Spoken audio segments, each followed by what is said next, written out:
Hey world, this is Jamie, host of the Jamie Egenti Show, broadcasting live each week on Tuesday at 12 p.m. from Fishbowl Studios. Log on to hear sports talk from basketball to football and view your feedback on the biggest sports news you want to talk about from around the world. So be sure to log on each week Tuesdays at 12 p.m. to catch the Jamie Egenti Show. Hope to see you soon on Fishbowl Radio Network. Jump in. Welcome to the Beyond the Game podcast on Fishbowl Radio. My name is Jamie. Tuesday, March 12, 2024. Today, we got a lot to talk about. We got a lot to dive into. Comments that happened 2 days ago to like free agency that's happening as we speak right now. And so, when I was going through this list this weekend of free agents, the ESPN had the top 100, right? I took 10 of those, and I said, let me make my own list and see if the Cowboys need these type of players. Unfortunately, as of right now, as we speak at 12:17 right now, Tuesday, March the 12th, the Cowboys have not signed anyone. Everybody in the league has signed a player or two. For example, I'll give you number one. Number one is Tyron Smith. Tyron Smith is still out there, guys. Even though the Cowboys have said we don't want him back, if Tyron Smith is available by the end of this month, he's not signing with the team by the end of this month. I'm not saying end of this week. End of this month, even though he has had his injuries over the last 5 to 6 seasons, I would say the Cowboys need him back. If you're not going to draft a left tackle, the Cowboys have to find a way to re-sign Tyron Smith. Now, Tyron Smith has had a credible career with the Cowboys. Okay, that's no joke. That's not a problem. But if I'm looking for a left tackle, any team out there, I get Tyron Smith. Give him a 2-year deal at best. And then whatever he does after 2 years, he can go in retirement or play another season or two, whatever. But at the end of the day, I still think the Cowboys still need to go after Tyron Smith. I still think that. But this hurt me yesterday. Number 2, Saquon Barkley. Saquon Barkley, the former Giants running back. Okay, he hurt me yesterday. This running back goes to the Eagles on a 3-year, $37 million deal. Okay, he got what he wanted because he was just tired of the franchise tags. He got what he wanted. And he's at home. And the Cowboys missed a perfect opportunity to dive in and to sign a running back of that caliber, a running back that is more physical than Tony Pollard. You easily say Zeke Elliott. But yeah, it's like, who am I kidding? They're going to go for it doesn't really matter anymore. It doesn't matter anymore of who we get at running back. As of right now, Rico Dallas is the only running back on the roster, and he's a free agent. So you're talking about in the next few days, could be today, could be tomorrow, we could have no running backs on this roster. None. 0. But yet we let one go through our gaps to go to the Eagles. Again, we shot ourselves in the foot by not attacking early. Number 3, Trent Brown. Again, another offensive tackle, former Browns and Patriots guy. He's a lot bigger and healthier than Tyron Smith right now. He's still out there. He can play left tackle.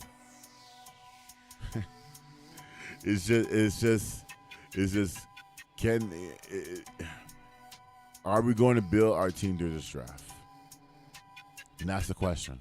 Are we going to because if we're going to build a team through the draft, we might as well just go ahead and rebuild.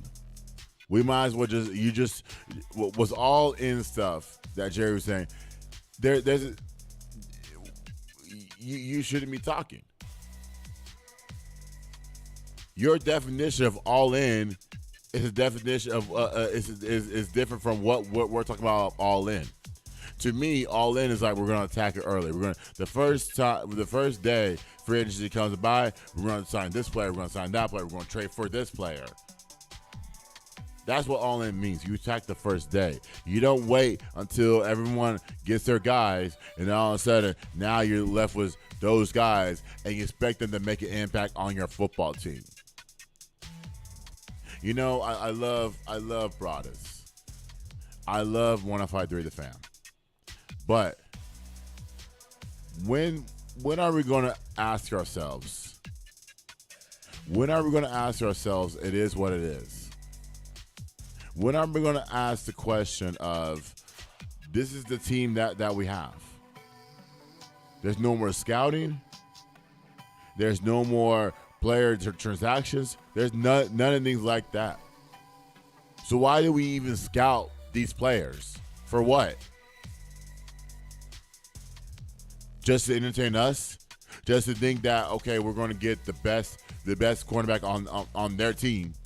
But yeah, when it comes to the Cowboys, it's a complete different story. But I just named you 2 offensive tackles on this list. Thomas Smith was one of them. Like I said, if he's available by the end of this month, I would say just go back to the Cowboys. Number 4, Patrick Queen. Now, as of right now, Patrick Queen's still out there. He's only 24 years old. Linebacker. Okay? Baltimore Ravens. I'm pretty sure he will go back to Baltimore. I'm pretty sure he will. But if I'm the Cowboys, what a better way to match up 2 24-year-olds was this Cowboys defense. I want Patrick Queen. Patrick Queen can play straight linebacker. My linebacker, Lake Devendris, gets hurt every single year. I can't trust that guy. But I can trust Patrick Queen.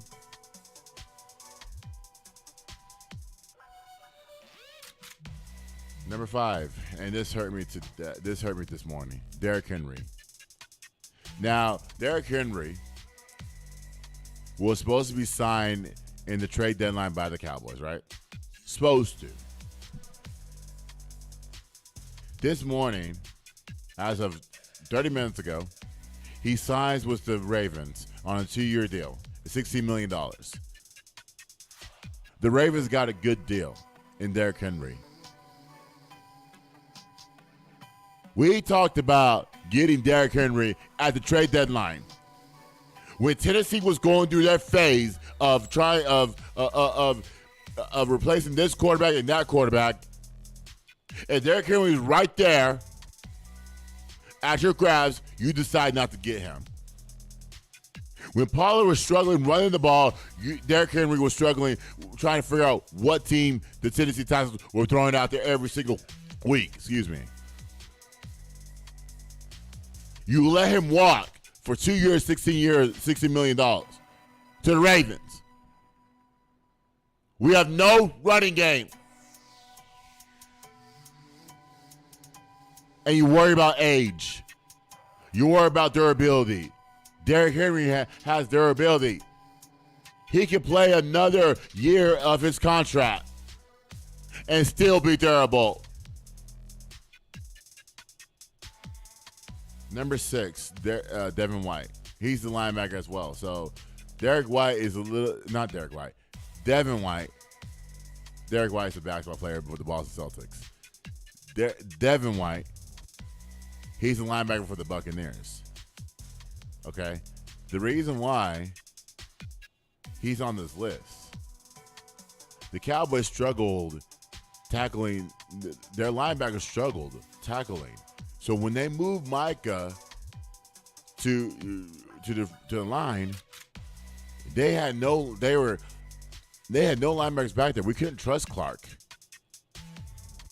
We couldn't trust Marquise Bell. Marquise Bell is a hybrid linebacker, of course. But his frame is not going to suit well for linebackers in the NFL. Devin White has that frame. Devin White plays strict linebacker. I didn't know that Devin White is still 26 years old. And still playing, and he's won a championship already. And still playing at an elite level. Is it worth bringing him in on a 1-year deal at 26 years old? No. I want to bring him on. I want to bring him on a 3-year deal. But then again, you got to pay your quarterback. Why? I don't know. I don't know why. I don't know. No, I just think Dak needs to work for that contract. I just think so. That's my opinion. Well, who cares what I think? Number 7, Tony Pollard. Now, Tony Pollard, yesterday, again, he goes on, I think it's a 3-year, $24 million deal with the Tennessee Titans. A running back that had 2,000-yard seasons was the Cowboys. A running back that couldn't run the ball. It wasn't the Cowboys. It wasn't the Cowboys' offensive line. It was the Cowboys' scheme. Mike McCarthy wanted to throw the ball 60 times a game. Why? I don't know. But we lose Tony Pollard to the Tennessee Titans. Why? Again, let me tell y'all, we have no running game. None. Every running back that's signed, every free agent running back has signed a contract already. And we're missing out. Aaron Jones has signed one, even though the Packers didn't have to release him. They didn't have to. But when Josh Jacobs became available, they say, we got to hit on this. And then they go ahead and release Aaron Jones. And now Aaron Jones signs with the Minnesota Vikings. Out of all people. Austin Eckler signs with the Commanders. You're going to love him. You let Austin Eckler walk away. This is minutes after they lost Antonio Gibson. I don't know where Antonio Gibson went. Minutes. But then again, you lose 2 running backs. Actually, you lose 4 running backs. 4. In the last 24 hours. 4 running backs, and probably a lot more will sign with other teams. That the Cowboys have targets on that. Like I said, what is the point of scouting? If the Cowboys are not going to attack, what is the point of scouting these players? What is the point? They're not going to attack the first day. They're going to wait till training camp. They're going to sign 10 players, and that's their roster. And you tell them, hey, we got to win a championship this year. 2024 is all year. We got to win a championship. No. I'm not winning a championship in 2024 or 2025. I don't trust this team. Another running back, number 8, DeAndre Swift, goes to the Bears. This is a former Eagles guy. The same Eagles team that couldn't run the ball. That Saquon Barkley signed with. The running game of DeAndre Swift, he signs with the Eagles. I'm sorry, not the Eagles. The Bears. You let him walk.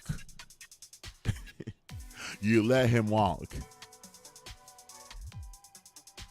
Damn, just imagine put a DeAndre Swift on this line. Put him on this line. And I'm talking about the Cowboys line. Put him there. Do you know how many yards he'll get per carry? Oh my gosh. It'll be incredible. He won't have to be frustrated all the time. Number 9, Kevin Bird, former Titans and Eagles safety, and now he's with the Bears.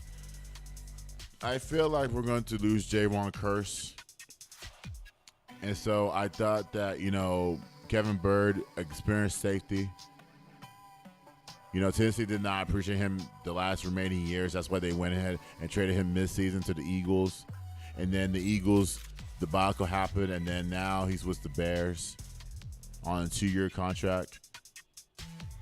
I thought, we can bring him in for some competition, kick J-Ron Curse to the curb, because I know that J-Ron is better off elsewhere than the Cowboys. That's what I feel like. I feel like he's better off elsewhere. But then again, if you're going to come back to the Cowboys, we have no problem. We have not signed anyone as of right now, as I speak, at 12:30. I'm about to move on to my next topic, and I'm pretty sure when we go to break, there's no signing. There's no the Cowboys will not sign anyone. I can refresh this thing right now, and they'll say, hey, we don't have anything.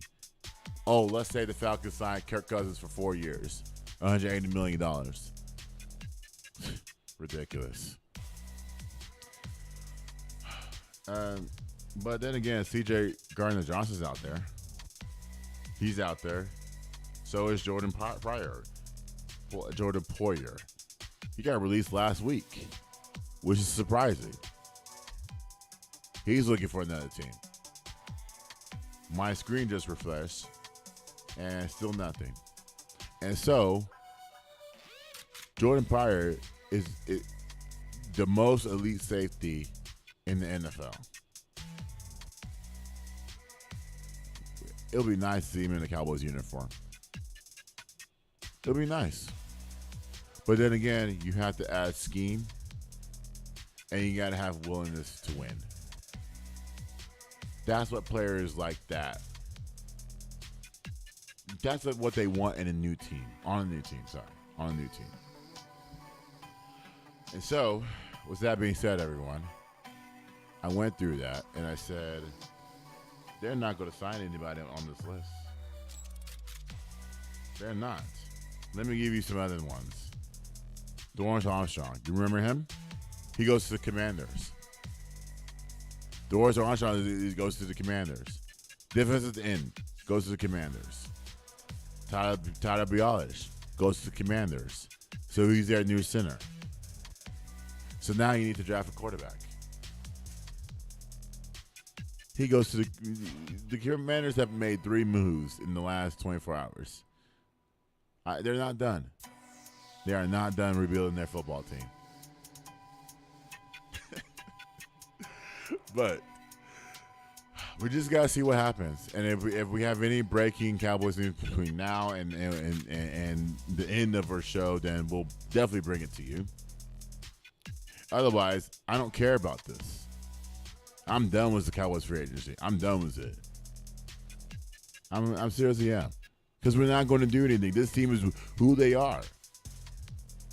As long as Jerry's there, Steven's there, y'all MFers interview those guys every single week. Hey, if the results are there, you win 12 games every year, you lose in the first or second round, and then everybody complains and says, we should get rid of Dak. We need a new defensive coordinator. We need a new coach of Mike McCarthy. Well, those problems are irrelevant. They will become irrelevant soon. All right. So, I was looking at this game. I'm moving to basketball right now, women's basketball. Oh, man, the world's going to shake today. It's going to shake today because of what I've been hearing the last 24 hours. I can talk about Sunday's game. I can talk about the game last night with North Texas women's. Or I can be nice and give you a preview of the Big 12 championship game tonight between Iowa State and Texas. Let's start with controversy first. Actually, you know what? This is going to be a rant of all. Let's start with North Texas first. So, my team, I've been talking about them all season long. North Texas women's basketball. All season long, we have talked about it.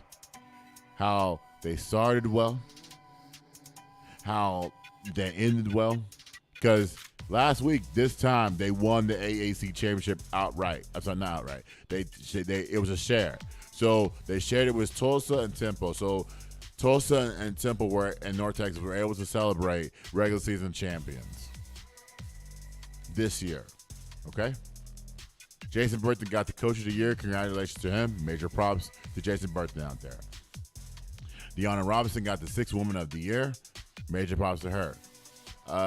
The AAC Player of the Year went to some girl named Pondexter. That's her last name. I can't remember her first name, but I think Desiree Colonel got robbed. I think she got robbed of the Player of the Year for that conference. She got robbed, but then again, make your noise in the draft. But he did win Newcomer of the Year. That went to Desiree Colonel. So North Texas won 3 awards. So,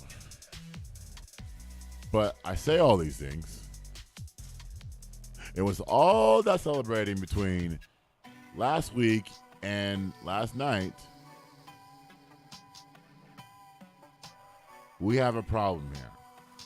They lost last night. Before that, Tulsa loses to East Carolina. That's the number 1 seed. The number 1 seed goes down last night to East Carolina. Or is it UTSA? I think it's either one of those teams. East Carolina beats Tulsa. So right now, later this afternoon, East Carolina will play UTSA. Okay, that's not a great matchup because we're expecting North Texas to play today.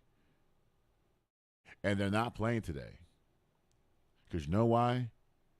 Because they lost to Rice yesterday. They lost to Rice last night. The same team you beat by 9 points on March the 2nd. The same team that Rice missed a bunch of layups. That shot less than 30%. Not 30%. They shot less than 40%. The same team that has no offense whatsoever. You lose to them. Why? What is the problem?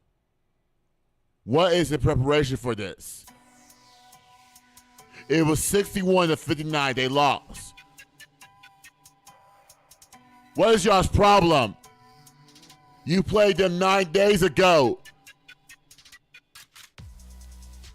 There were some inconsistencies, let me tell y'all.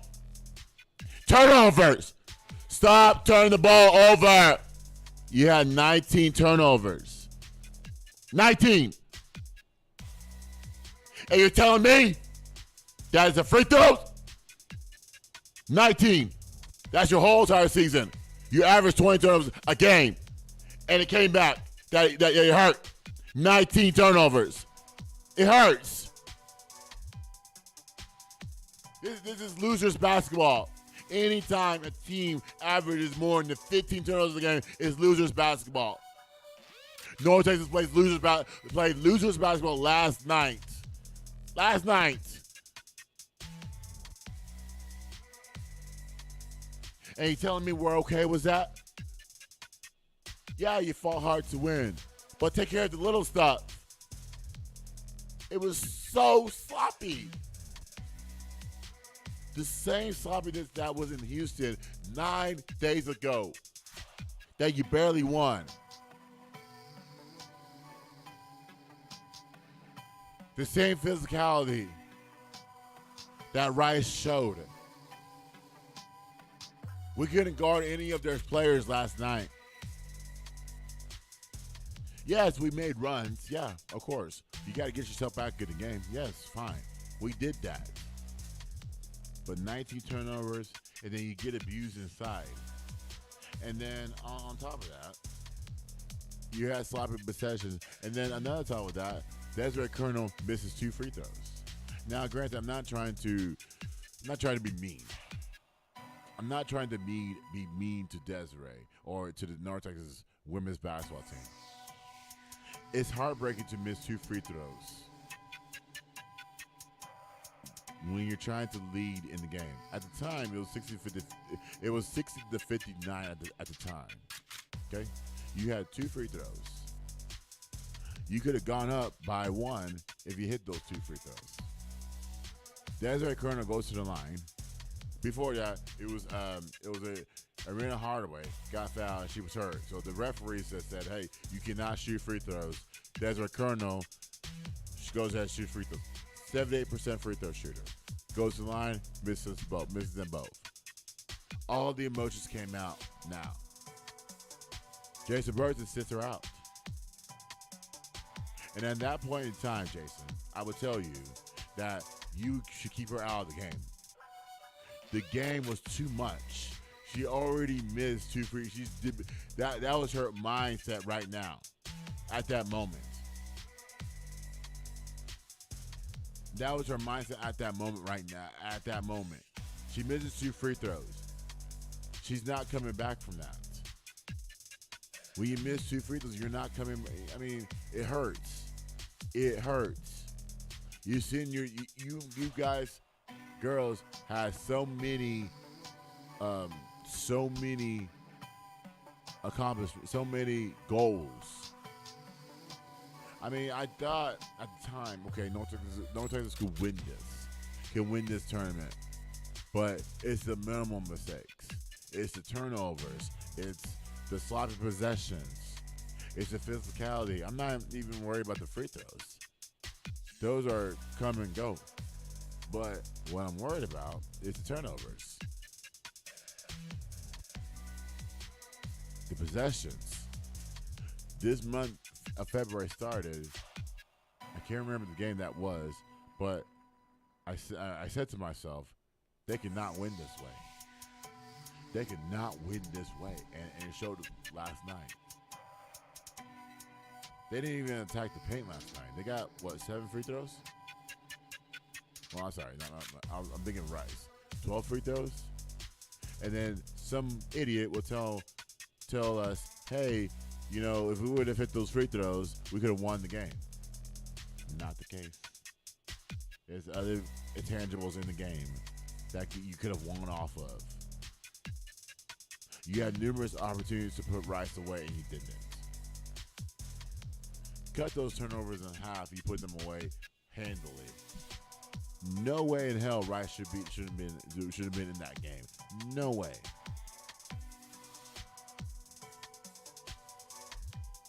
The player that I was looking out, that I was watching for, is Shamaya Duncan.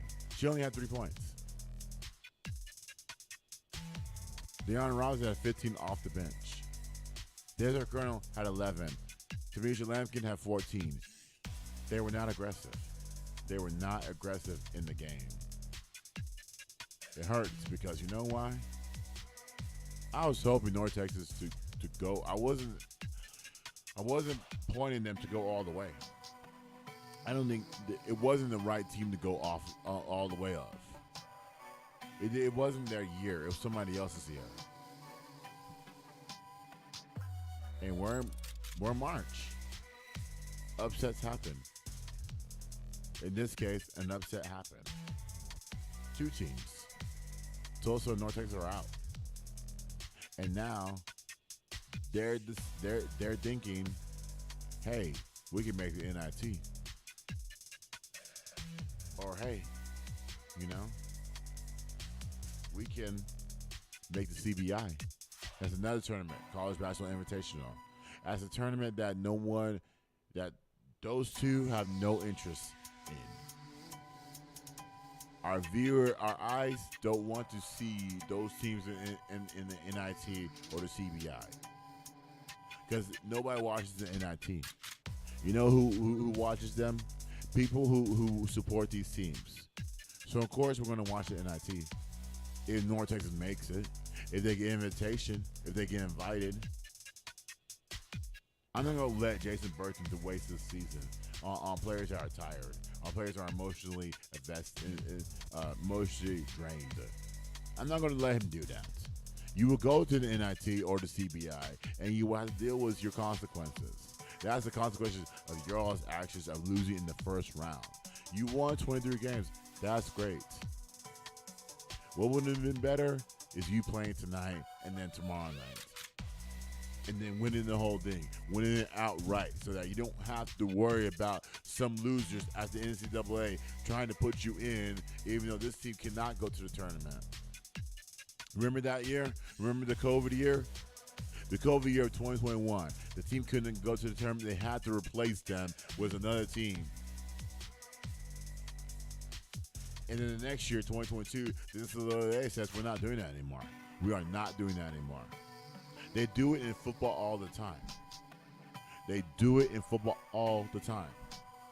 So when a 6-win team, automatic bowl bid, right? You go to the bowl and all that stuff. They're starting to add 5-win teams in the bowl in bowls now. I remember this because North Texas I think it was one of those years they were like 5-7. I can't remember the year. They were 5-7. They got invited to the bowl because of the academics. Which, okay, you go to the you're doing well in the classroom. Yeah, you deserve to go to the bowl game. They went to the bowl game. Okay? Then, yeah, they went to the bowl game, and I think they lost. Yeah, they lost. Yeah, for sure, they lost. But, case in point, I say this because the NCAA does not make any favors right now. They're not going to care for North Texas or Tulsa or whoever has won 23 games. They don't care for that. You got it. They will look at your resume, and then they'll choose somebody else that's more worthy to go to the NCAA tournament, even though that team may have had 20 or 19 or 20 wins, for that matter. So we gotta embrace ourselves for an NIT or the CBI, or better yet, Jason Burton can say, "No, we're out," and then it'll be a long off season of 8 months of no basketball. And that is stupid. That is stupid, Jason. That would not allow you to do that. That is so stupid. Because these players, of course, you lost. It hurts. But these players deserve to play in the postseason. You're telling me you're going to allow Desiree Colonel and Donnie Robinson and any other senior-led team player go into their next career thinking of what could have been next season, thinking of what could have been this season? You're looking at teams in the NCAA tournament as of next week. We could have been playing right now. But yet, it's like we cost ourselves. Free throws cost us the game. Turnovers cost us the game. Sloppy possessions cost you the game. Sloppy possessions and turnovers cost you all the game. The reason why you're at home right now is because you can't do the basic stuff right. You can't be turning the ball over 20 times a game and expect to win. You can't have sloppy possession and expect to win. That doesn't work out like that. It doesn't equal to success. You can't. Nothing's worth on luck. You have to be able to attack right away. You know Rice. You played them 9 days ago. How is Rice being able to get a handle of y'all scouting report, but you couldn't scout Rice well? Rice dominated the paint. Rice said, "No, you love the paint. We're going to take that away." Just imagine if Jason Burton did not have Desiree Colonel or Tamisha Lampkin. Just imagine. And that's worrisome to me because if we didn't have those players last night, oh my gosh, or this season, I think it'll be 10 less wins this past season if we didn't have those two players. Well, we got to settle for the NIT, I'm sorry, or the CBI. So Sunday night, when they come out was who's going to the NCAA tournament, we won't be there unless we get lucky. But I'm expecting we'll go to the NIT. I don't know where, but we're going to the NIT. Players have to make decisions, okay? So you got players on your team that may say, hey, this is not for us. We didn't get any playing time. I don't like his offense. I don't like the defense. I'm going to transfer for a better opportunity. That's what these players are thinking in their mind. We made it to the conference. We made it to the tournament. Yes. We made it to the conference tournament. Yes. We got bowled out in the first round unexpectedly. Yes. Now players are sitting there. They're gonna sit there between now and next week. Play NIT, CBI, whatever. Or if you don't play anything, don't make a decision and say, hey, we're out. We're out. We're not going to play for North Texas anymore. We want more playing time. That is the transfer portal of today. Today's young mind says, hey, we could transfer for a better opportunity. That opportunity may not be greener on the other side. It may not be greener on the other side. And so, to me, you have to you have to expect this. You're gonna have a new team next season, new players, and you gotta find a way to incorporate this year's success into next year's success as well. Can next year be successful than this one? But then again, we can talk all about that after the NIT or the CBI, wherever you decide to go. But I just hope it's not the off season. Now let's get to this fight because I didn't mean to spend too long on that. I was just so mad last night because I was like, man, you know, North Texas is not that great. They're not that great at all. Well, I'm sorry, they are great, but it was unexpected that we lost. Tulsa lost too, so now we got lower seeds. This is March Madness. This is why March happens, right? So, the SEC championship game. Pretty sure y'all watch out there. This is before the Oscars. This is before John Cena went nude. This is where that girl, I can't remember that girl, ripped her dress apart on stage. Okay. LSU plays South Carolina in the SEC championship game. South Carolina won 79-72. But what turned out to be a great game turned into a disaster. Turned into and there's other words you could pinpoint that. It turned into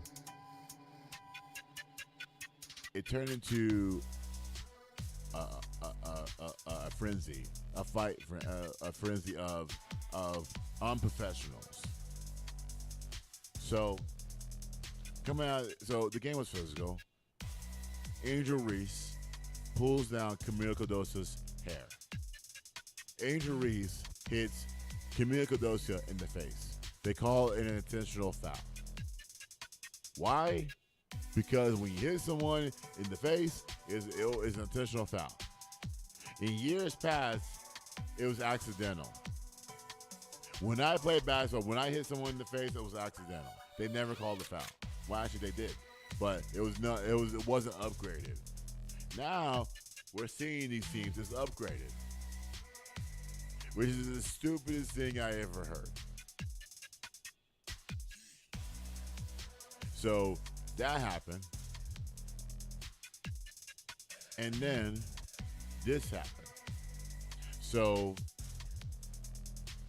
but Felicia Wiley gets fouled by Flajay Johnson, holding her shorts and all that stuff, because Mayaja got the steal.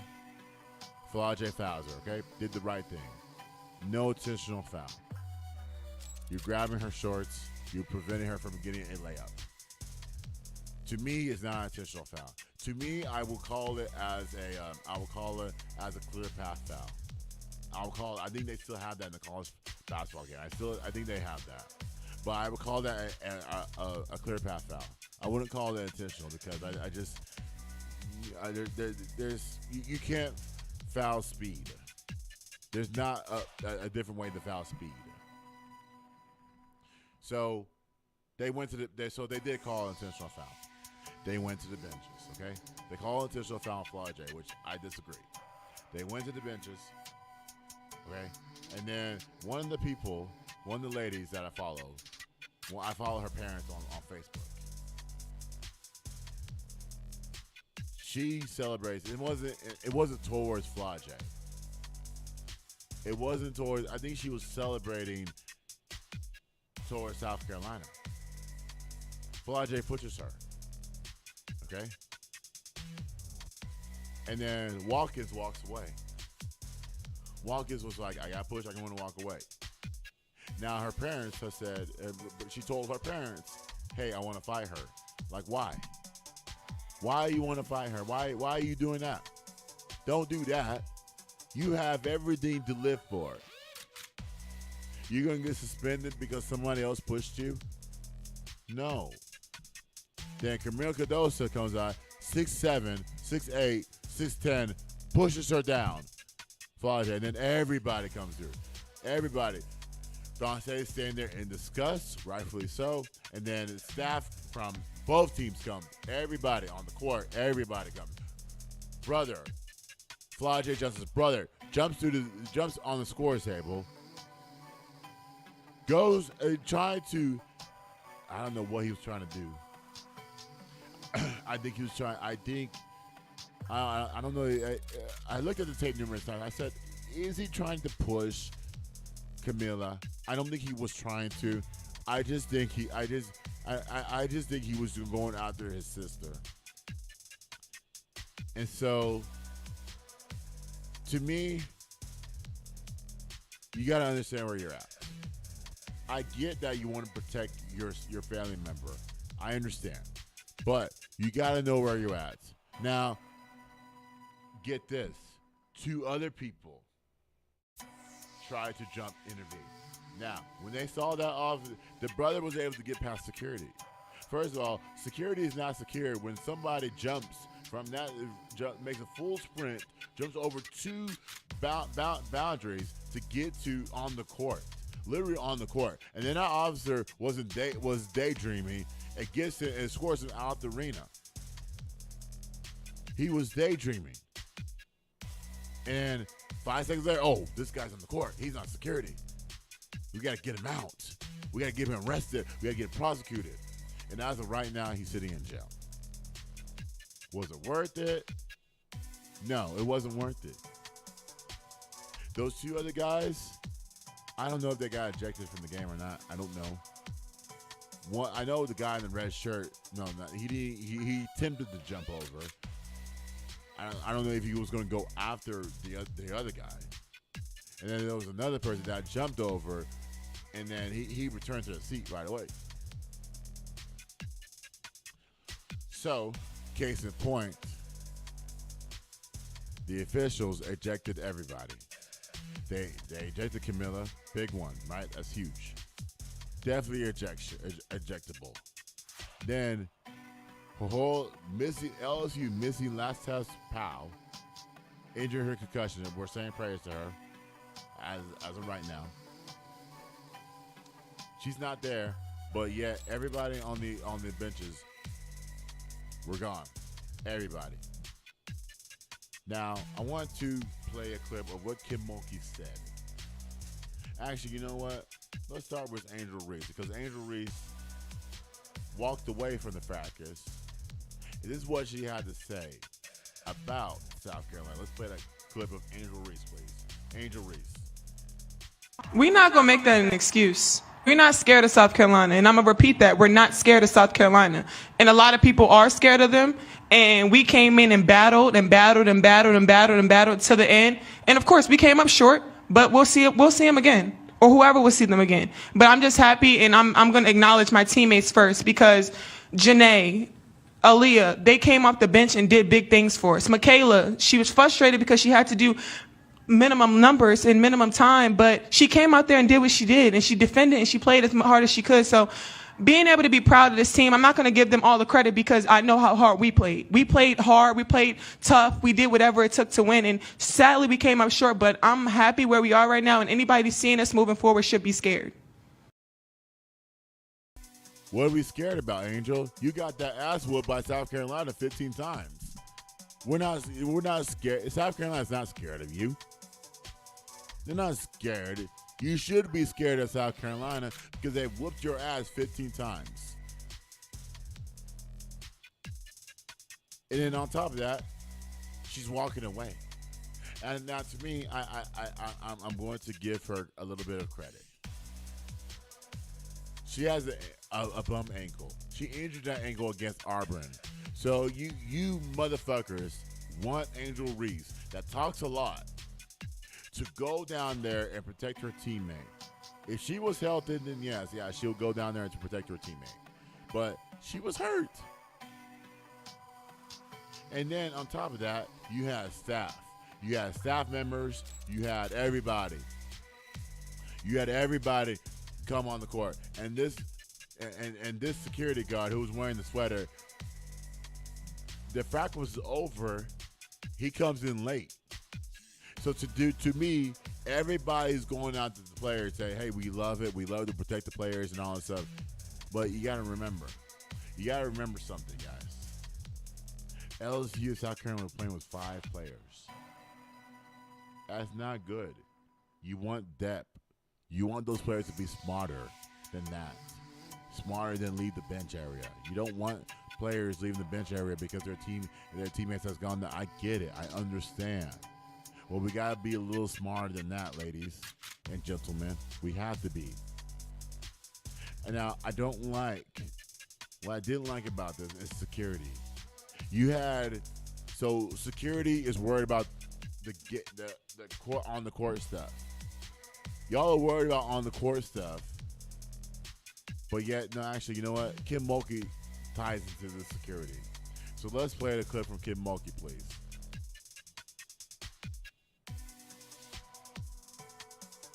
No one wants to be a part of that. No one wants to see that ugliness. But I can tell you this. I wish she would have pushed Angel Reese. Don't push a kid. You 6'8", don't push somebody that little. That was uncalled for, in my opinion. Let those 2 girls that were jawing, let them go at it. No, I don't agree with that, Kim.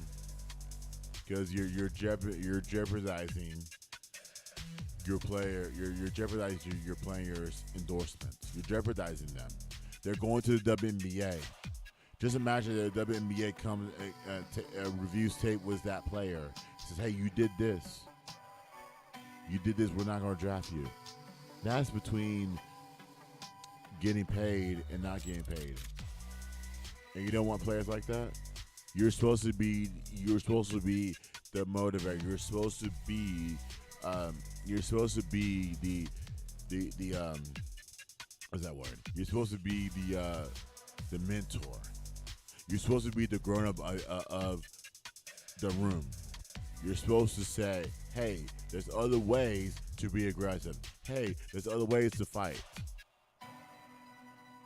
So when Kim Mulkey was all that, I tied into the security, right? And I was thinking about this, and I said, when are we going to hold Kim Mulkey accountable? When are we all going to stop allowing Kim Mulkey to get a pass on this? If Dawn Staley said those type of words that Kim Mulkey was saying, we'll be all up her ass all day long to death do us apart.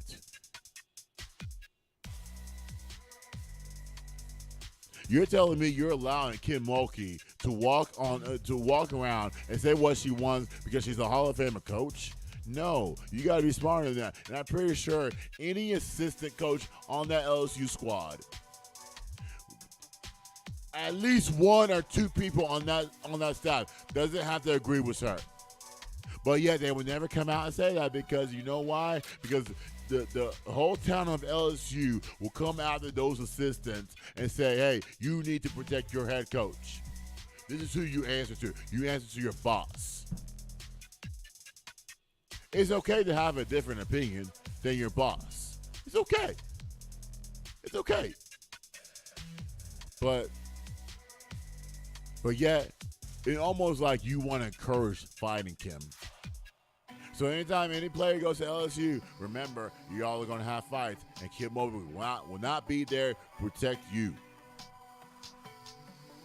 She don't care about you as a person. She cares about the team. She cares about putting players on a team and having her execute what she preaches about.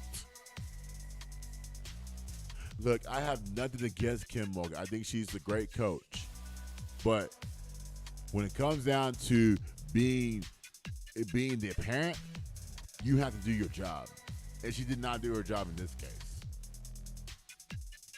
And so I tie that into security because when Kim Mulkey did not do nothing, did not even get her players back, she was relying on her assistants to get the players back. And first of all, everybody did a bad job. Everybody.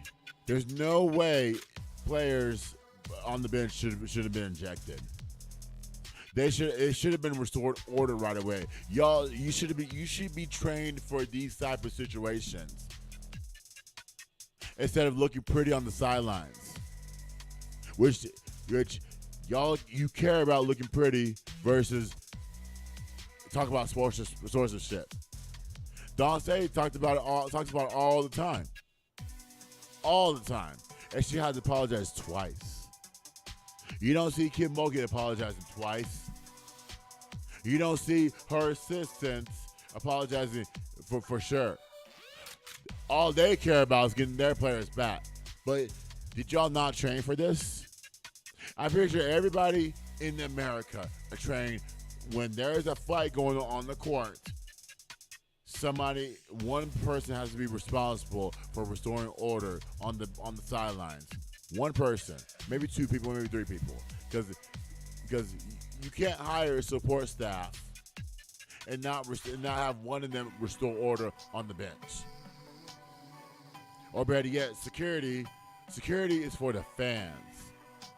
I'm sorry, that guy that jogged on the court when the Falcons was breaking up, I have to laugh at him because, first of all, you're supposed to be protecting the fans and not the players on the court. And I said the same damn thing for the NBA as well. I don't like when arena security gets involved. Or better yet, the player security gets involved. I don't like that at all because it creates a new tension. Like players are already heated already. You already up the ante by bringing their security on. So I want to hear from Dawn Staley. I want to hear from Dawn Staley, and I want to commend her. So let's play a clip from Dawn Staley, please. This is your 8th SEC championship in 10 years. How did you get it done today? I mean, the players. It's all about the players being able to make plays on both sides of the basketball. I just want to apologize to the basketball community. When you're playing in championship games like this, in our league, things get heated. No bad intentions. They just tried. Their emotions got so far ahead of them that sometimes these things happen. So I want to apologize for us playing a part in that, because that's not who we are and that's not what we're about.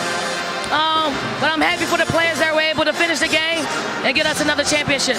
Coach, how will you address this with your team? We're going to talk about it. We've always talked about it. Never leave the bench. Never get too high with the highs or low with the lows. It's hard when you're playing. I played this game a long time, and I can't tell you I was a saint at all times. Okay? Your emotions get the best of you. It's unfortunate that the players that got ejected can't be a part of the celebration. You lost 5. Okay, play another clip from Dawn Staley, please. This is the second apology. I just want to apologize for what took place out here today. Sometimes when you play basketball, things get a little bit heated. I know it didn't come from an ugly place. It just came from a place of being competitors. We don't like the reaction. We will get better when handling situations like this. So I want to apologize for our South Carolina women's basketball team. Yes.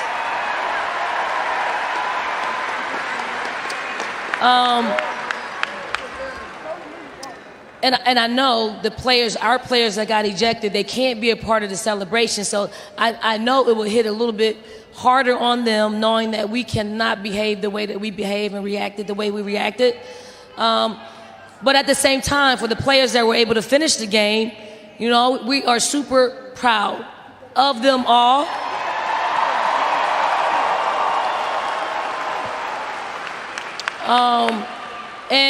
And LSU is a great team. They are a great team, right? They are our defending national champions.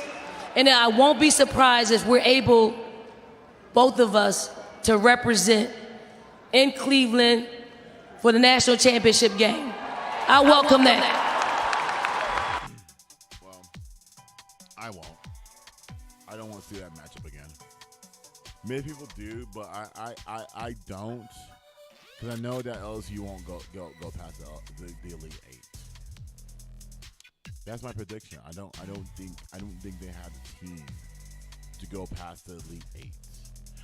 Now, I could be wrong. If that matchup happens again, hey, you know, it will happen. But it'll be a little different. It'll be a little different this time if that matchup were to happen again in the Final Four. So, case in point, trying to finish this. Kim Mulkey is horrible at defending players. No, I'm sorry. I can't say defending players. She's horrible at defending situations. But I will say this. She's a great coach. Don't get me wrong. But you've been a coach for like 30 plus years. You know this. This is not going to be the last. This is not going to be the last time that you're going to see players fight on the court. This is not going to be the last time. It's not. It's going to happen again to your team or to someone or somebody you're playing against, and you have to address it the right way. Somebody has to get to Kim Mulkey and say, "Hey, Kim, we don't agree with what you're saying." She should not she should not get a pass for that. And I don't like that. Dawn Staley, class. World class. But I didn't agree with her meeting in Cleveland. I don't think LSU would get there. I don't think they will. I could be wrong. The Eagles play a part in that team for LSU. Eagles play a part. And when those Eagles start to get tested, you're going to be out in the Elite Eight or even before that. But it didn't hurt South Carolina because Camille Cardoso, you're playing against a 16th seed. So you know, South Carolina should win, but it's March, guys. Anything can happen. A 16th seed can upset a number 1 seed. It's happened before. Okay? This happened before. So I'll tell Camille Cardoso, get ready. Don't do this again, because remember, you're going to get paid in the NCAA. You're going to get paid in the WNBA. You're going to get paid. Not very much, but you're going to get paid, and you're going to get recognized in the WNBA. And this matchup between Camille Cardoso and Angel Reese is not over. It is not over, and they will not be teammates. It's not over. I'm destined to say that they can be in the same room on draft night. Eagles aside, that's on the court. I do think they have a level of respect for each other. I do think that. Off the court. It's different on the court. So we'll see what happens. But congratulations to South Carolina. They won the SEC for the 8th time. Now, this matchup tonight, Iowa State and Texas, which I will watch tonight, is a big one. Because Iowa State, they love to throw it down to Andy Crooks. She had 25 points and 8 rebounds against Oklahoma last night. And then they had to feed Andy, Audie. No turnovers. You can't turn the ball over Iowa State. They had to feed her like what K-State did to get themselves in the game against Texas, they fed a Roki Lee inside all the time.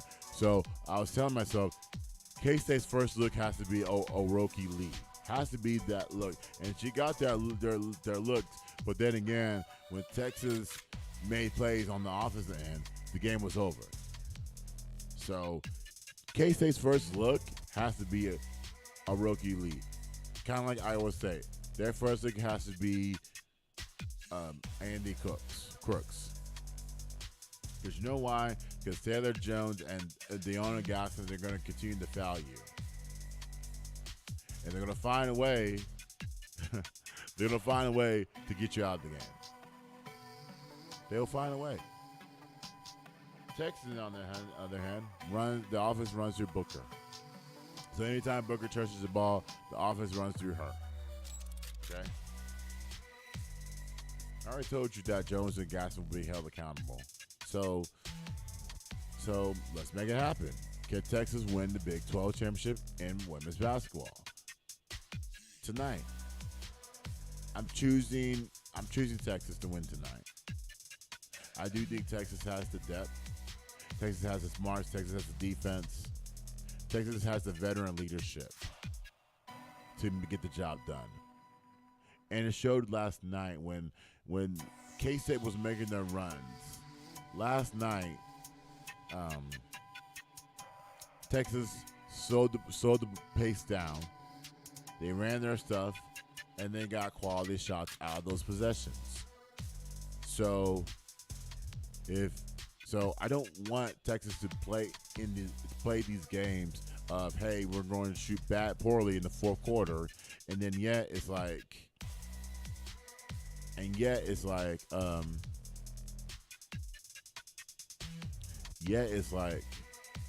yeah, we're gonna play poorly in the fourth quarter. We gotta step up our game. I don't want Texas to do that. I want them to put them away right away. All right, guys. It looks like we have some breaking news of the NFL. We'll give that to you next on the other side, because it's one of the players that I listed here on this list that is signing with a new team. We're going to talk about that player quickly on the other side, and then we're going to talk about the AAC tournament on the men's side. So again, the women's team, North Texas, that was the 2 seed, they're out. Tulsa, that was the 1 seed, they're out. So let's see what happens. What was the men's side? We'll talk about that coming up next. Can they win this? What do they need to do? Let's answer those questions next. It's Fishbowl Radio's Beyond the Game.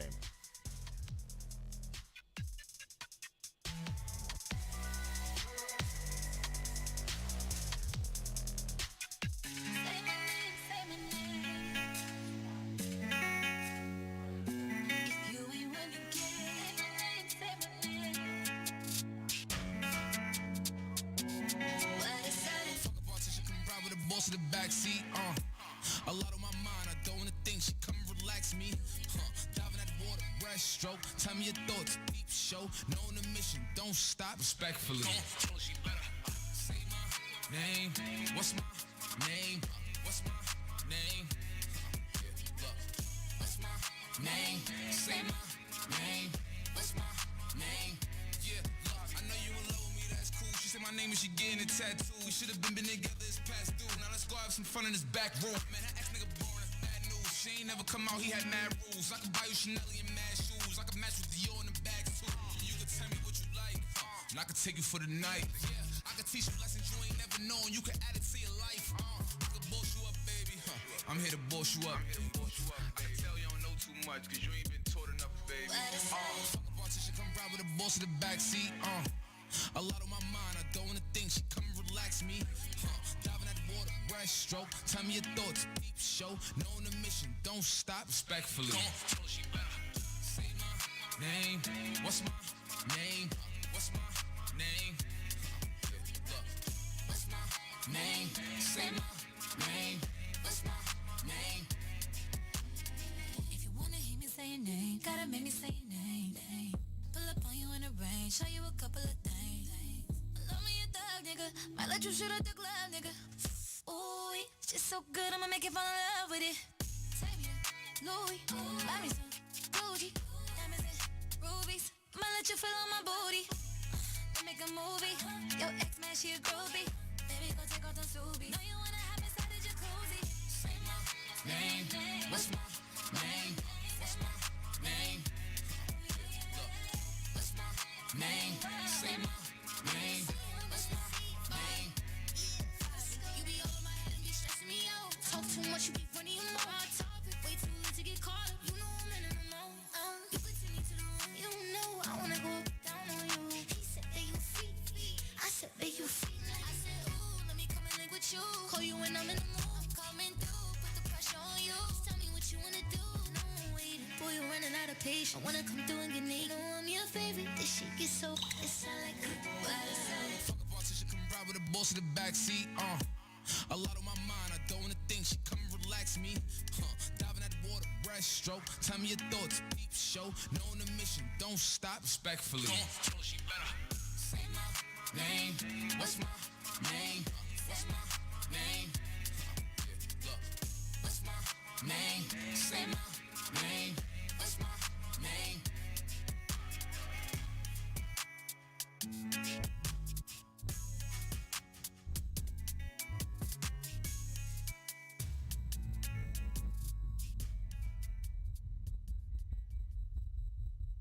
No me importa lo que de mí se diga. Vive usted su vida, que yo vivo la mía. Que solo es una, disfruta el momento. Que el tiempo se acaba y para atrás no verá. Bebiendo, fumando y jodiendo. Sigo vacilando de party todos los días. Cielo.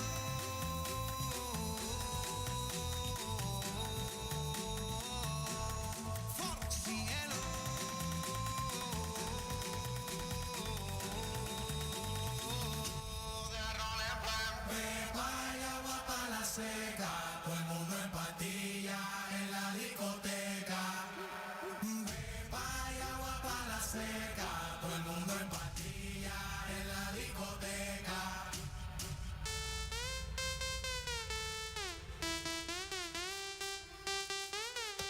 Desacatado.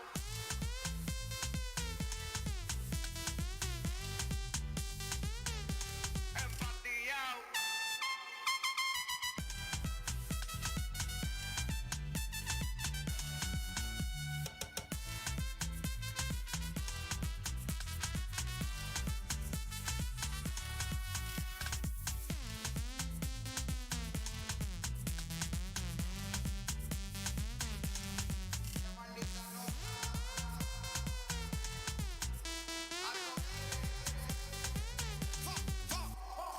Sube la mano y la botella para arriba. Siempre la móvil la tenemos prendida. Vamos a mandarla hasta que se haga de día. Sigo rulito que es la mía. Salió el sol, un gol. Prime la boca y el alcohol. Impréndelo, un gol. Esto se salió de control. Y síguelo.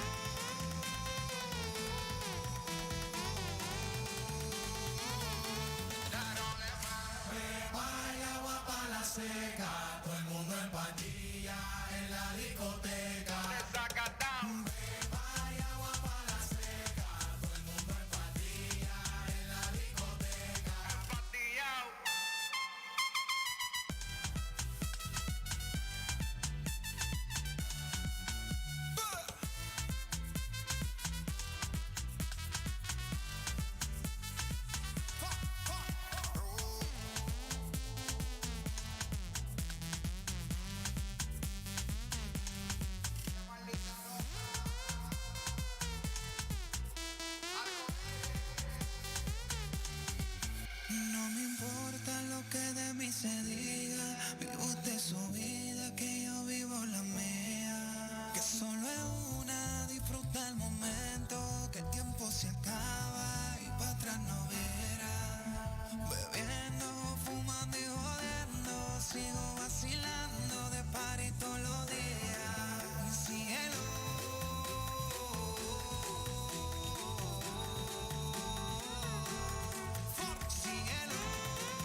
todo el mundo en pastilla en la discoteca.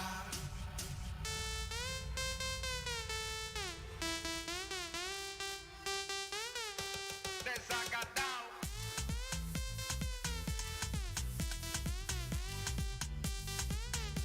Empatillao.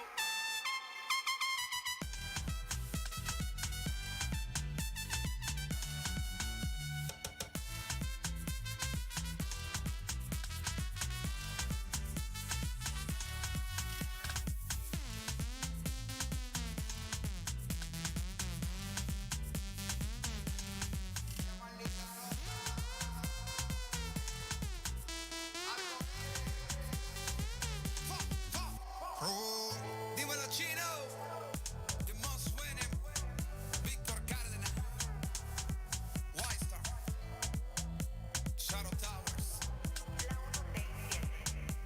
167.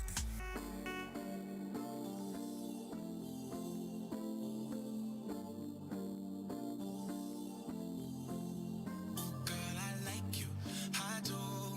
I wanna be a friend, go shopping in a Benz, I like you, I do. I hit you in a leg, can you fit me in your plans? I like you, I do. We went up better friends and we woke up in Japan. I like you, I do. Oh girl, I know you only like it fancy, so I pull up in that Maybach candy. Yeah, your boyfriend will never understand me, cause I'm about to pull this girl like a hammy, hammy. Let's take a little dip, little lady. Hit PCH from Eddie. Yeah, I've been thinking lately that I need someone to save me. Now that I'm famous, I got gold around me, but I need a good girl, I need someone to ground me.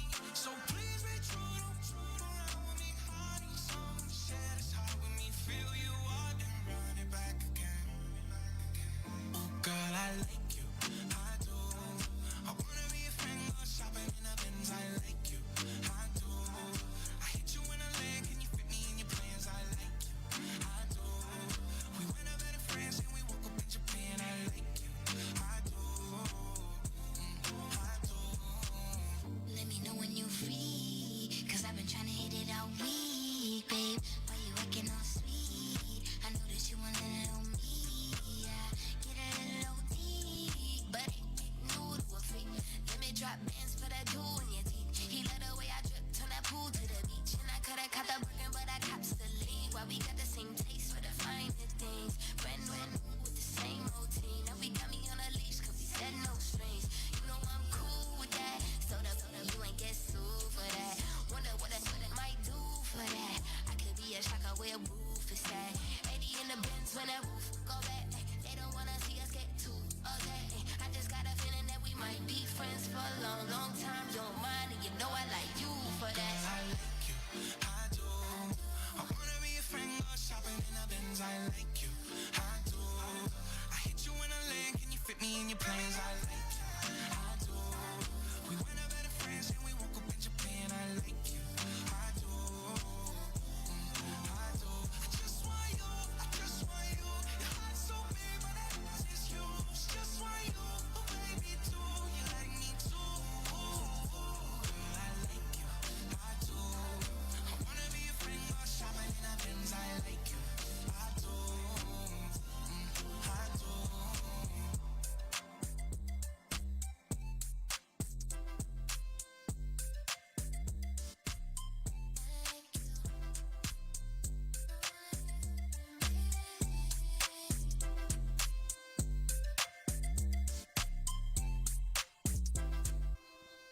Welcome back to the Beyond the Gay podcast on Fishbowl Radio. I did talk about this is the AAC preview. The AAC tournament has started right now. Right now until what, Saturday? Friday, Saturday's the last game. Sure. So, but we'll talk about North Texas, all that stuff, and well, actually, we'll talk about them right now. We'll talk about them right now. So they had two games last week against FAU and Rice. They lost to FAU 80-36. Now FAU's my favorite to win the tournament, the conference tournament. They just have a complete team. and they feeded off their Final Four success of last season. They're hard to defend. Even though North Texas has been close with them numerous times, twice this season, for FAU it's tough to defend, guys. They're tough to defend. I've been looking at film of them. They know their players. Dusty May knows their players. And I told you all last year that I said Dusty May is a better coach than Grant McCaslin. Grant McCaslin was the coach at the time at North Texas, and Grant McCaslin has gone to Tech. I'm interested to see what they're going to do in the tournament. But anyway, Tech, FAU beat them. North Texas fouls a lot.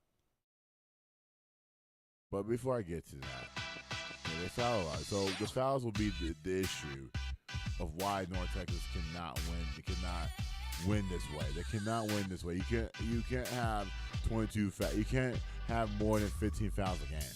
You just can't do that. I know it's a physical game, but you can't. But at some point, you gotta be able to play defense. Doesn't that take away of what you're preaching about on defense?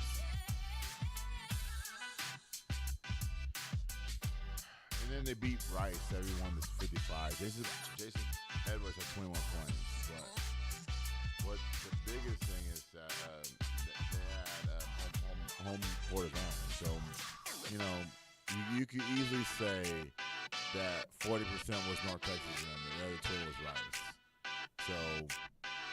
So the reason why I bring up home court advantage is because the tournament is here. It's in Fort Worth. It's at Diggins Arena. Beautiful arena. I've been there twice for Jingle Ball. Not sure why I did not go this past season, but that's sort of sad.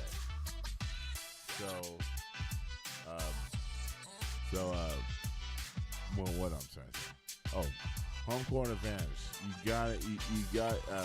We want all of North Texas to show out, even though North Texas is not high rank. We want them to show out and cheer. Because I don't know if the team's gonna go anywhere or not, but we got to see what happens.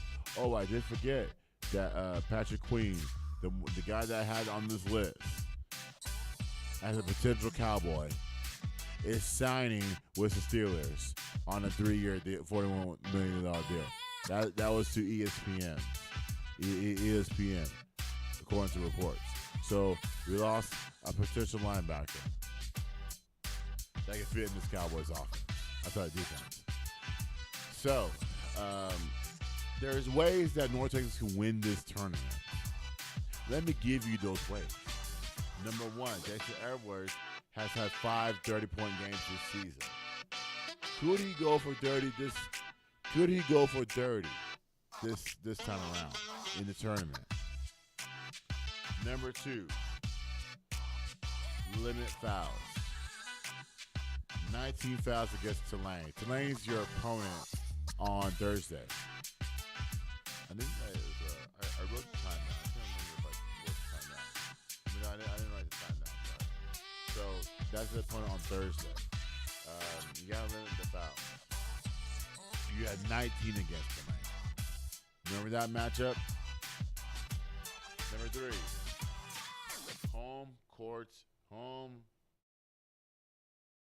have decent offense possessions, ball movement, pick and roll, post-ups, offensive plays, no droughts. You can't have drought possessions. Number 4, Bugs must keep shooting. So I don't want him to continue to shoot contested threes, but I do want him to keep shooting. Keep shooting on rhythm. Rhythm opens up everything. You keep shooting on rhythm, they can't stop you. They got to count for you. So in this case, I want John Bugs to keep shooting the ball.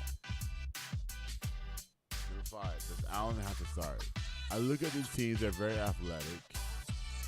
You can say Florida Atlantic has a big man, but the big man moves better than Sissoko.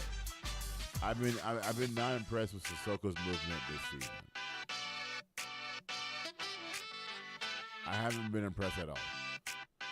But as far as the matchup goes, will start Allen. I'm starting Allen against Tulane.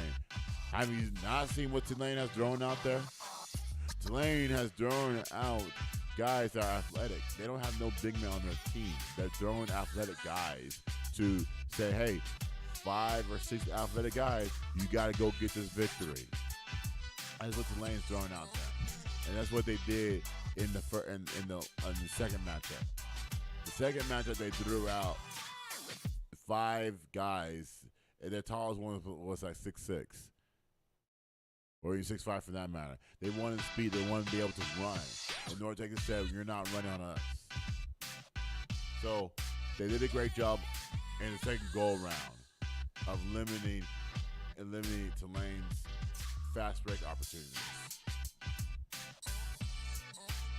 They gotta start well to finish strong. So you gotta go off to a nice start. They were down 12-0 to Florida Atlantic. I don't think they took the lead, but you gotta start well. You can't be down 12-0 and then all of a sudden you start to play basketball and then you start making a run in the first half that will translate to the second half.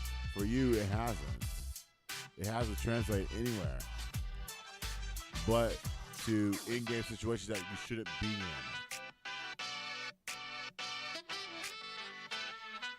You gotta get teams off the free throw line. That's number 7. Get teams off the free throw line. They shouldn't be shooting more than 20 free throws. Anytime a team shoots more than 20 free throws, and I'm not talking about North Texas, it's a recipe for disaster because you foul too much. The fouling to me gets on me, and no one has criticized the fouling but me. Because I feel like we're putting them at the line for no apparent reason. We're fouling them 30 feet from the basket. Shouldn't be like that. If we're going to be an elite defensive team, you can't continue to pick up silly fouls like that.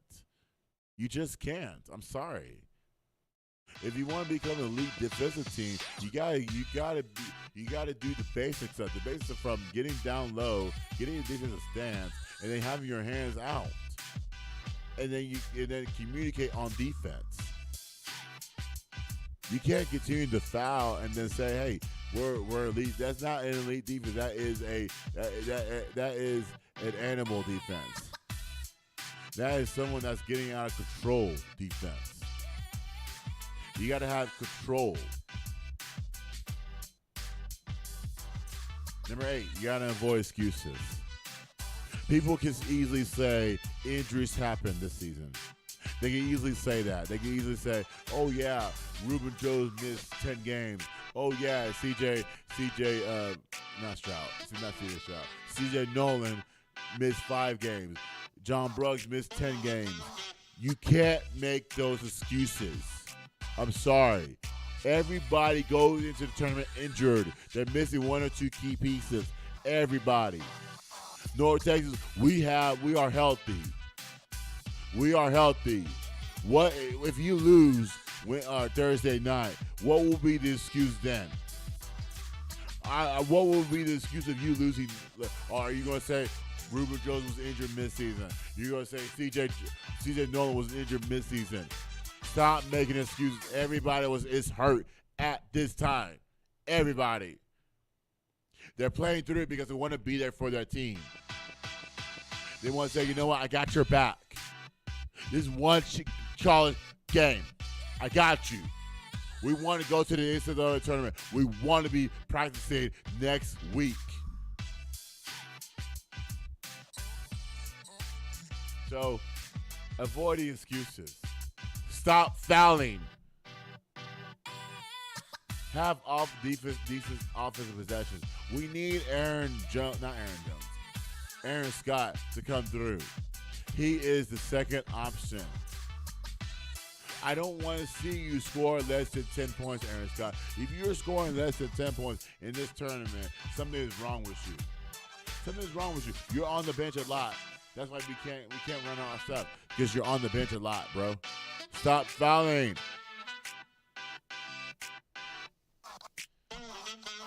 Number 3, I said this is FAU's time. Is this their time?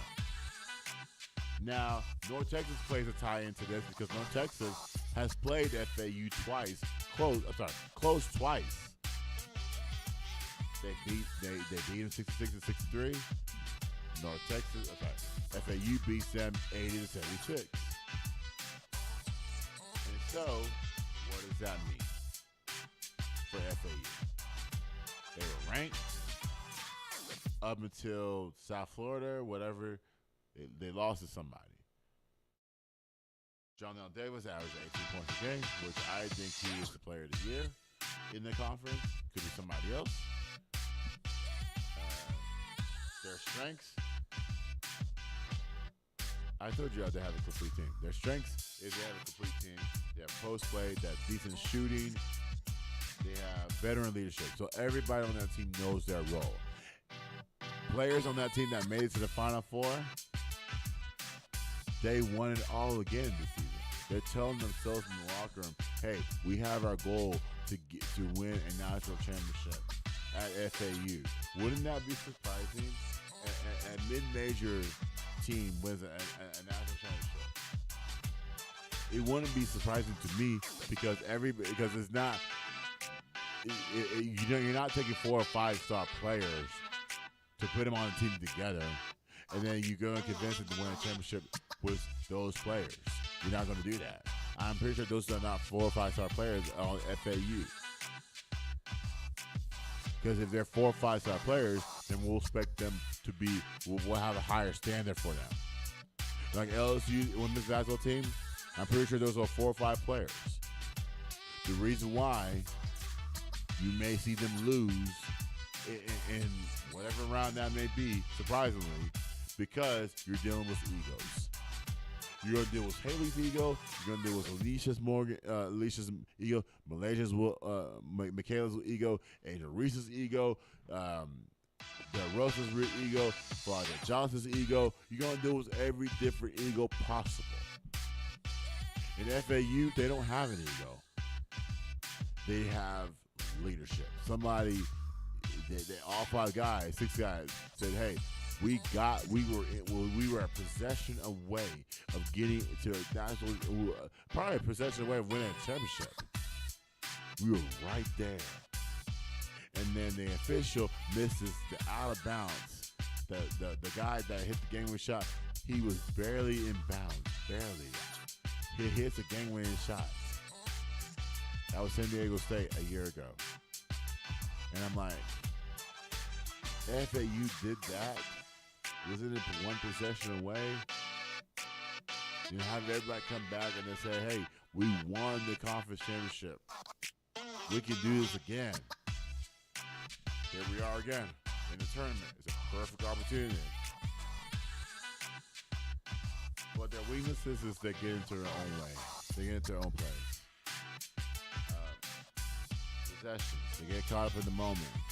So at this rate of time, you can't get caught up in the moment. You can't have false possessions. You definitely can't be unfocused because you know why?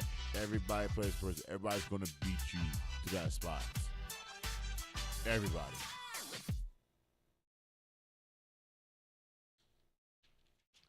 Number 4, South Florida. South Florida won their. I think they won their right.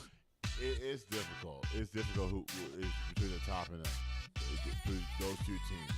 South Florida is having a magical season. Can they translate that to the NCAA tournament? You got to remember, South Florida is not in the NCAA tournament as of yet. But if they put some things together, they win some things together, then they could be there. Who knows?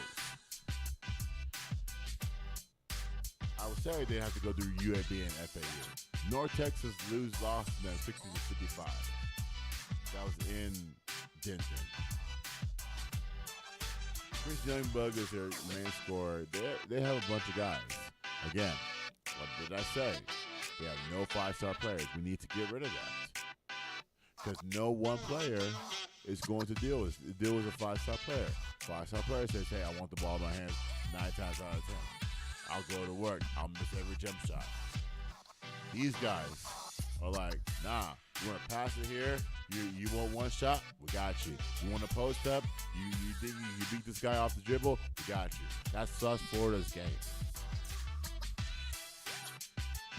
And they were the regular season champions. I did write this down, so I was a little confused because I was like, I said FAU won the regular season title, but South Florida did, and they were ranked. And so now Amir Abdur-Rahim should get Coach of the Year because you took a team that was lesser at the bottom to now the elite team in the AAC. Their strength is momentum builder. They're going to build off that momentum. Role players under the radar. They've been under the radar all season long. We've been talking about FAU. We've been talking about North Texas. We've been talking about UAB. Those teams that FAU made the Final Four. North Texas and UAB played in NIT. They actually played against each other in NIT final. And North Texas won. And so that was last year. And that's why I'm saying, like, you never want to fly under the radar. In this case, this past season, North Texas did fly under the radar because of the lack of success this season. And so, with that being said,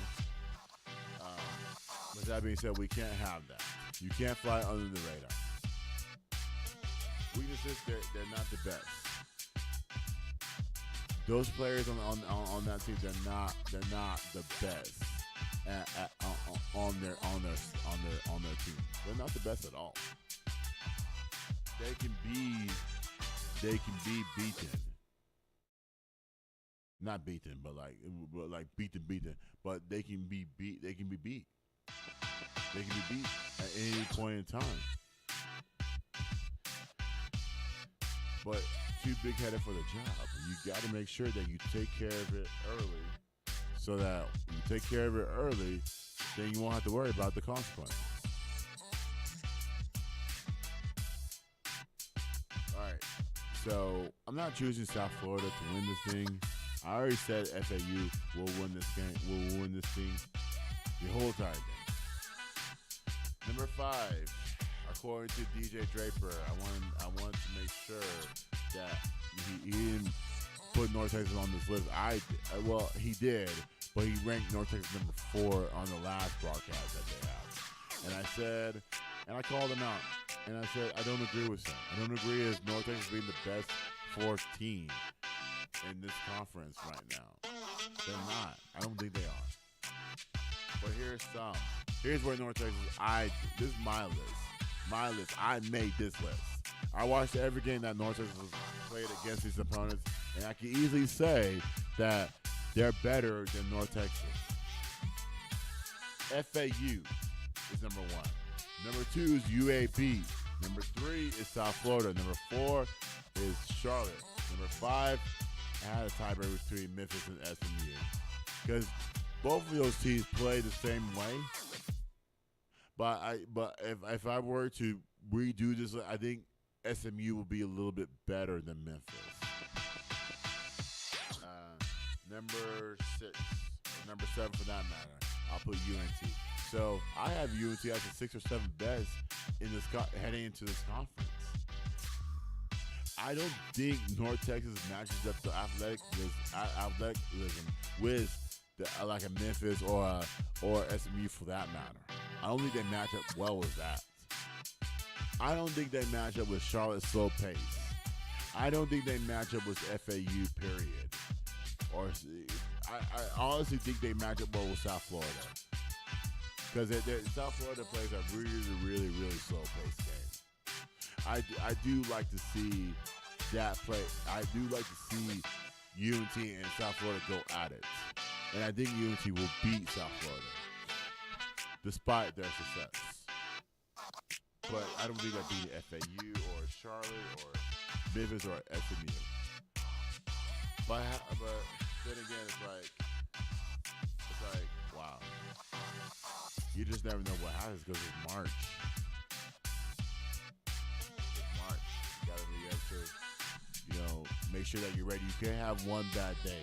Because you have one bad day, a team could take advantage of that. And then all of a sudden, they're celebrating versus you're going home. You're going home, or better yet, you're figuring out what's next. Is it the NCAA tournament? Can you still get in? Or can you do the NIT or the TBI? Two of those things that nobody else watches. But the fans of basketball that will watch. But let's get to the Tulane preview real quick because they play on Thursday, like I said. They play on Thursday at 6 p.m. That is an ESPN Plus game. They beat Tulane 70 to 656 and 80 to 36. One of the key things, here's the key plays. North Texas ran 11 for 22 the first game. They ran 11 for 22 in the first from three-point range. I remember that game because Jason Edwards had 31 points, and he hit like 8 threes. Or 7 threes, whatever that meant. But I remember that game handily. I can't remember that stat. And so, you want to play physical and don't get complacent. You want to keep the players in front of you and not behind you, not play from behind. Okay? I want North Texas to easily get a layup. I want North Texas to easily run in this game. Because I do think that Tulane does not do a good job of getting back on defense, even though they're playing with a smaller lineup. And you must stay focused. So if you stay focused, you never know what the outcome will be. You can win this thing. You could easily go in there and say, you know what? We could be the best team in this conference. What is the motivation for this season? The injuries happen, okay? Injuries happen. Everybody, like I told y'all, everybody's hurt. Even the people that are working up here, they're hurt. They are hurt right now. Okay? We still got to go and do our job, right? I'm hurt right now speaking to y'all right now because I've been working out long term. Been working out all the time, every day. I got to go play basketball after this. I'm hurt. I'm telling y'all. But yet, I don't make an excuse because I got to go do my job. In North Texas case, we can't, I'm telling y'all, I hate excuses. It happened, okay? Players are going to come in and they're going to take your spot. And they're going to make an impact. I want North Texas to go in there with a mindset of we are stronger than the 6th best team in the conference. I want North Texas to make the NCAA tournament and not settle for less. The NIT is great. It's a great league. It motivates you to get to the NCAA tournament. I don't know if people have not told you that. You don't have to play for the NIT every single year. You have to play for the big dance. That's where everybody's eyes go to. That's why we create brackets. That's why we create interest around it, because we want to see elite teams go to the NCAA tournament. We don't want to see a Fairleigh Dickinson. We definitely don't want to see any lower mid-level win and then to make the run they have made. Now, granted, that's a great story, but what would be even a better story if North Texas said we're going to buckle down and we're going to get the job done. I want everybody on that team, players, coaches, staff, to understand what is in front of you. You have an opportunity to make noise. Injuries happen. Okay, you got through them. Now it's trying to put those things together and let's make it happen. We are done with that. We are done settling for less. We want something bigger. We want to make memories. Because remember, if you don't make the NCAA tournament, players, Eagles go through the roof. Everybody starts saying, we want to go to this school, we want to go to that school. Not knowing you got to start over. You think these players, when they get to go to the school, you think they're going to pick off where they left off? Hell no. And I want someone to tell them the truth. I'll tell you the truth. I'll tell you that you got to start over. A new relationship. You got to start over. With a new school, a new offense, new everything. New teammates, new everything. It's not the same. You're not the same amount of shots you get at North Texas will not be the same amount of shots you get at TCU. I'm sorry. You're not going to get those shots. Period. Case in point. In the story. All right. So, I forgot to bring up that video. So, I want to in a lighthearted mode. I forgot to bring that video. I'm sorry, but I want to tell y'all that Georgetown women's basketball is hiring, or is going to hire, Darnell Haney as their next full-time head coach. You heard the story of Tisha Butts passing away from cancer. Rest in peace to her. And now, he could be the head coach at Georgetown. I forgot to get that video. I'm sorry. But anyway, North Texas, hear what I'm saying. Understand what I'm saying. We got to win. I will not rest till y'all win. And we'll come back next week and we'll talk about it. This is Kim Francis, host of Fingerprints of Grief podcast, broadcasting live every Friday from 5 to 6 p.m. Central Standard Time from Fishbowl Radio Network Studios in DFW and heard globally. Next week, be sure to log on to hear Fingerprints of Grief and learn more. Next week, we'll be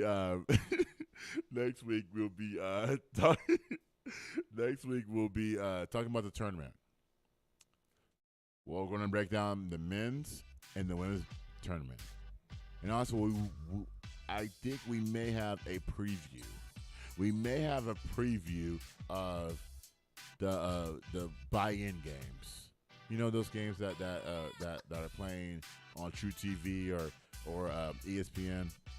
Those buy-in games.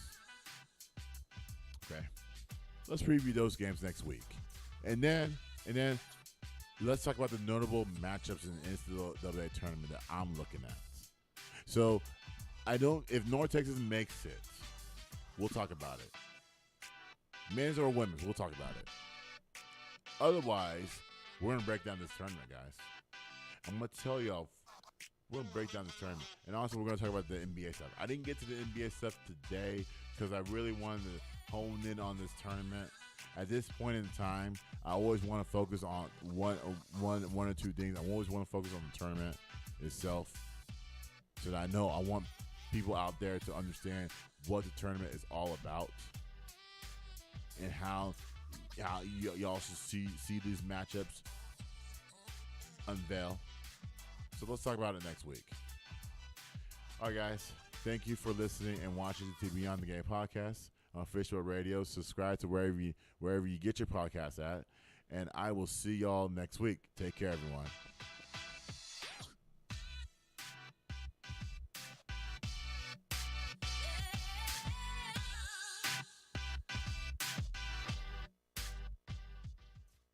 Hey world, this is Jamie, host of the Jamie Egenti Show, broadcasting live each week on Tuesday at 12 p.m. from Fishbowl Studios. Log on to hear sports talk from basketball to football and view your feedback on the biggest sports news you want to talk about from around the world. So be sure to log on each week Tuesdays at 12 p.m. to catch the Jamie Egenti Show. Hope to see you soon on Fishbowl Radio Network. Jump in.